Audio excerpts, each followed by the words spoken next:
In 2026, a strange report came out of Iran. Not about a missile, not about a drone, not even about a warship. It was about bank accounts. Special accounts opened in four currencies: rial, yuan, dollar, and euro. To collect tolls from passing ships, the Strait of Hormuz suddenly being talked about like a toll road. Ships would now need to pay Iran for permission to pass. The Strait of Hormuz, 29 nautical miles at its narrowest. Roughly 20% of the world's seaborne crude oil flows through this single passage. The U.S. Treasury responded immediately. OFAC warned shippers paying these tolls in any form, cash, crypto, or charity, could trigger punitive sanctions.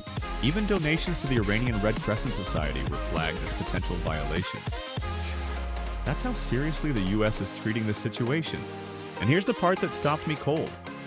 We're living in the age of AI, satellite communications, and cloud computing. This is 2026.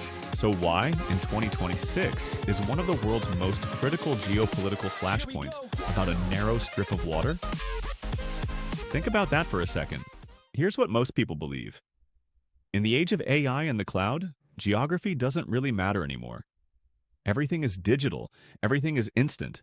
Cloud computing, instant messaging, satellite internet. It all feels weightless, borderless, and free from the friction of physical space. A very appealing story. But AI doesn't run on magic. It runs on electricity. And electricity needs gas, uranium, coal, solar panels, and thousands of miles of copper wire.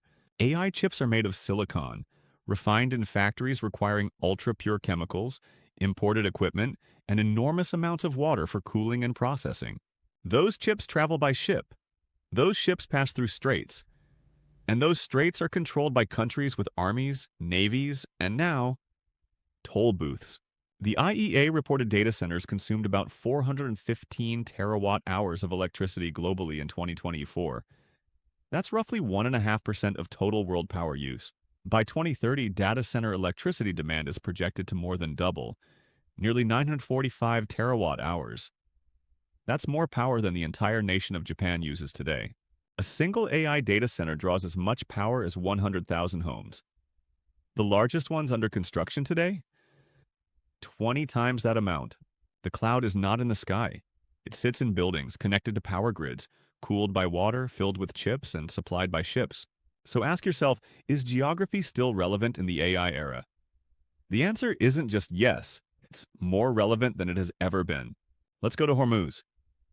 20 million barrels of crude oil and petroleum products pass through this strait every single day in 2025. Every single day. That's about 25% of all seaborne oil trade on the planet, moving through a channel that's less than 30 nautical miles across. Saudi Arabia, Iraq, Kuwait, UAE, Qatar, Iran, Bahrain. Every major oil exporter in the Gulf depends on this one narrow passage for survival. About 93% of Qatar's liquefied natural gas exports must transit this strait. One disruption rattles not just oil markets, but global gas supplies. Saudi Arabia and UAE have pipeline alternatives. Maybe 3 to 5 million barrels per day of rerouting capacity. But most Hormuz flows have no exit. Here's what makes 2026 different. Iran isn't just threatening to close the strait with warships. They're trying to monetize it like a toll highway. Controlling a strait used to require warships. Now it means bank accounts in four currencies and toll collection systems. Power has gotten more sophisticated. OFACs warned that payments in any form, cash, crypto, or charitable donations, carry sanctions risk for U.S. and non-U.S. shippers alike. One payment of $2 million was reportedly made for a single vessel to cross the strait. One ship, $2 million. The toll booth is open. UN Secretary General Guterres stood before the Security Council and said, "Open the strait. Let ships pass. No tolls, no discrimination." But Iran kept collecting. A Hormuz disruption doesn't just spike Asian oil prices. It raises energy costs globally, driving freight costs, manufacturing costs, and ultimately inflation everywhere. From your grocery prices to your electricity bill, the Strait of Hormuz affects your daily life. Even if you've never thought about it before, now let's move from oil to silicon. If Hormuz is the world's energy choke point, the Taiwan Strait is the global technology choke point. CSIS estimates roughly $2.45 trillion in goods, more than one-fifth of global maritime trade, transited the Taiwan Strait in just 1 year. As of 2024, Taiwan holds roughly 44% of global semiconductor foundry capacity. For chips below 10 nanometers, that share is dramatically higher. TSMC. Inside your phone, your laptop, your car, and the AI servers reshaping the global economy right now. There is no AI without TSMC. There is no AI without chips. And for the world's most advanced chips, there is currently no adequate substitute for Taiwan. That's the choke point. The U.S. is building domestic semiconductor capacity under the CHIPS Act. By 2027, America's share of advanced node production may reach 22%.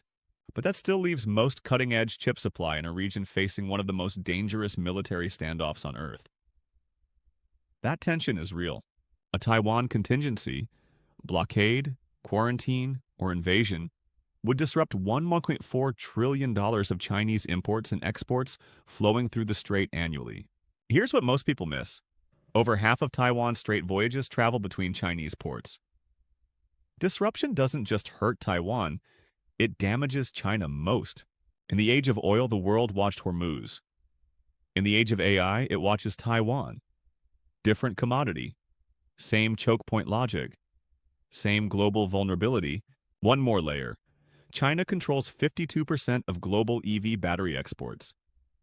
Our green energy future also runs through a geopolitical choke point. Think about that. We talk about decoupling from China, but chips, batteries, and solar panels don't decouple in a year, or even a decade. The entanglement runs very deep. No missiles, no warships, no sanctions. The Panama Canal crisis wasn't triggered by geopolitics. It was triggered by a drought. Just a lack of rain. The canal normally handles 13,000 vessel transits per year. During the drought, daily crossings were slashed from 36 to just 18. Cut in half. The IMF found that in early 2024, Suez Canal trade dropped 50% year over year, while Panama Canal traffic fell 32% simultaneously. Both at once. For Ecuador, Chile, and Peru, the Panama Canal handles 20 to 26% of total foreign trade. A drought in Panama shakes South American economies. Here's what most textbooks miss. Modern geopolitics doesn't always begin with armies. Sometimes it begins with rainfall patterns. With water levels inside a canal lock, El Niño disrupted Panama's rainfall. Water levels dropped. Canal authorities reduced transits. Freight rates surged. Companies rerouted around Africa. Costs rose globally. Step by step, container spot rates from Shanghai to Rotterdam tripled at peak disruption. That extra cost flows downstream to factories, retailers, and ultimately every single consumer. A drought in Panama becomes a shipping crisis. A shipping crisis becomes inflation. Inflation becomes politics. That's the chain. That's how it always works. Anka D found that sustained disruptions at both canals could raise global consumer prices by 0.6%. For small island nations, the impact reaches 0.9%. Climate change is already here, rewriting shipping routes, choking canals, rerouting supply chains. The geography of global trade is literally shifting in real time. If old choke points grow more dangerous, maybe there's an alternative. The Northern Sea Route, 6,000 kilometers along Russia's Arctic coastline, is becoming real. Russia markets this as a faster Suez alternative between Asia and Europe. With Arctic ice melting at accelerating rates, the pitch sounds increasingly credible. But reality check. Ships can navigate without icebreakers only from July to mid-November, roughly 5 months per year. The rest is nearly impassable ice. Russia controls the entire route. Every vessel needs permits from Rosatom, the same corporation that also runs Russia's nuclear weapons program. Not a free lane. In 2024, China's Coast Guard entered Arctic waters for the first time, conducting joint patrols with Russia. A new Sino-Russian axis is forming around the melting ice. China wants to reduce Malacca dependency. Russia needs export revenue despite sanctions. Their Arctic interests align almost perfectly, and that should concern us. Russia and China built dedicated Arctic cooperation mechanisms in 2024. A new corridor is forming, controlled by two countries with very different global visions. Russia's shadow fleet, old, uninsured tankers, is increasingly spotted in Arctic waters. An oil spill here would be catastrophic and nearly impossible to contain. The Arctic isn't just melting, it's being reorganized into a new geopolitical zone with new controllers, new rules, and new choke points forming in real time. Old choke point, Hormuz. Old choke point, Taiwan Strait. New choke point, Arctic passes. Same logic, different latitude. Geopolitical gravity is moving north, and fast. Now let's connect all of this. There's a concept that captures it perfectly. Weaponized interdependence, developed by scholars Henry Farrell and Abraham Newman. The core idea: globalization didn't connect everyone equally. It created hub and spoke networks, and in every network, some nodes are dramatically more powerful than others. Think of internet routing. A handful of hubs carry almost all traffic. Whoever controls those hubs can slow, watch, or cut off everyone else entirely. This is the choke point effect. It applies to financial networks, shipping lanes, semiconductor chains, and AI infrastructure alike. Control the hub. Control the world. SWIFT, the global financial messaging system used by 11,000 financial institutions, is history's clearest example.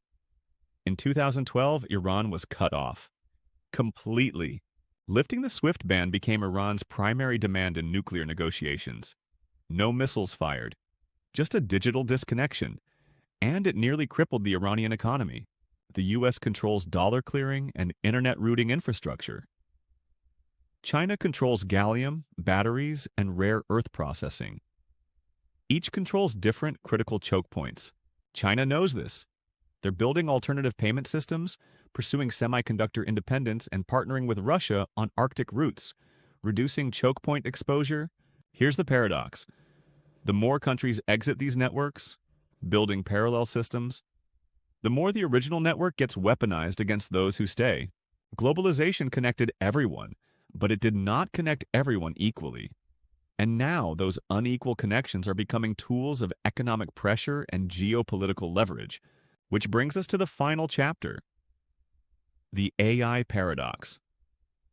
The most digital technology ever created is built on the most physical dependencies imaginable. AI needs electricity. Electricity needs fuel. Fuel travels through Hormuz. The chips that power AI come from fabs near the Taiwan Strait. See the chain? AI chips need ultra-pure silicon from specific mines, rare gases from specialized plants, and travel by ship through contested waters. None of this is virtual. AI data centers sit on specific land, connect to specific power grids, and require specific water sources for cooling. Geography is embedded inside every AI model. Gallium, a critical metal used in advanced semiconductors and power electronics, comes almost entirely from China. About 99% of global refined supply. Undersea cables carry 97% of global intercontinental internet traffic. When an anchor severed two cables near Egypt in 2008, the Middle East lost internet access. The real question of the AI era isn't only how smart is the model, it's where does the electricity come from, and through which strait? Technology did not free us from geography. It made geography more powerful and more dangerous. Every server farm, every GPU cluster is anchored to physical reality. We thought the future would be weightless. Just data, intelligence, algorithms. But the future is heavy, made of oil, copper, silicon, water, steel, and ships. The fight is no longer only over territory, it is overflow. Who controls what passes through which narrow passage now? That is 21st century power. Old maps did not disappear. They came back with new power. The choke points of ancient trade routes are the choke points of the AI economy too. The future may be digital, but it still has to pass through narrow waters. Geography doesn't disappear. It becomes the infrastructure underneath everything. That's a wrap for today. Which choke point worries you most? Hormuz, Taiwan, Panama, or the Arctic? Drop your answer in the comments below.